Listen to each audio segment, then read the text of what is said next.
খারাপই আছে এবং তাদের বেহেশতে যাওয়ার কিন্তু কোনো সম্ভাবনা নাই। আপনারা হয়তো ভাবতে পারেন এইটা আমি আবার কি বললাম। না ভাই, এটা আমার কথা না, এটা হলো একেবারে আমাদের নবীর কথা। এখন নবীর কথা তো আর ভুল হতে পারে না, তাই না? সহিহ বুখারী ইসলামিক ফাউন্ডেশন থেকে যদি আমরা দেখি, 33 নম্বর অধ্যায়, এগ্রিকালচার। আমি জানি না বাংলা অনুবাদে কেন এটা বর্গা চাষ লিখলো, ইংরেজিতে তো লিখছে এগ্রিকালচার, অর্থাৎ চাষবাস হবে, কৃষিকাজ।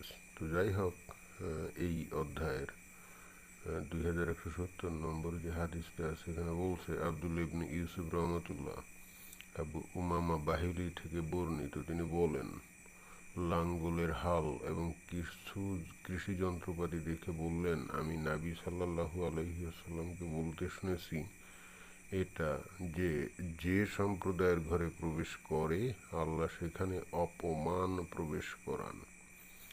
যেহেতু বুখারীর হাদিস, সুতরাং এটা সহিহ। তার মানে হচ্ছে যারা চাষবাস করে, কৃষিকাজ করে, ফসল ফলায়, তাদের উপর আল্লাহর লানত।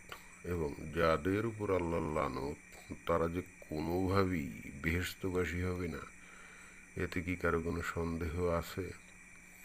সুতরাং যারা কৃষিকাজ করেন, ধান, ফসল, শাক, সবজি, ফল এগুলো ফলান, এবং যারা এগুলো উৎপাদন করে জীবিকা নির্বাহ করেন, তাদের জন্য খুবই খারাপ সংবাদ। কারণ নবী বলে গেছেন তাদের কোনো উপায় নাই। নবী বলেছেন যে তাদের অবস্থা খুবই খারাপ, কারণ আল্লাহ লানত তাদের উপরে। যেহেতু এখানে বলছে যে আল্লাহ সেখানে অপমান প্রবেশ করেন, মানে সেই বাড়িগুলোতে, কোন বাড়িগুলোতে? কৃষকদের বাড়িগুলোতে, যে বাড়িগুলোতে কৃষি যন্ত্রপাতি আছে। সুতরাং বাংলাদেশের অধিকাংশ লোক, তাদের অবস্থা কিন্তু খুবই কাহিল, এবং তাদের বেহেশতে যাওয়ার কোনোই সম্ভাবনা নাই।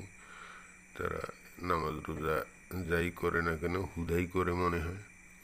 কারণ ওই যে তাদের ঘরে কৃষি যন্ত্রপাতি আছে, তারা কৃষিকাজ করে, সুতরাং তাদের যত নামাজ রোজা যাই করুক সবই বেকার, এগুলো কোনো ফল তাদের জন্য বয়ে আনবে না।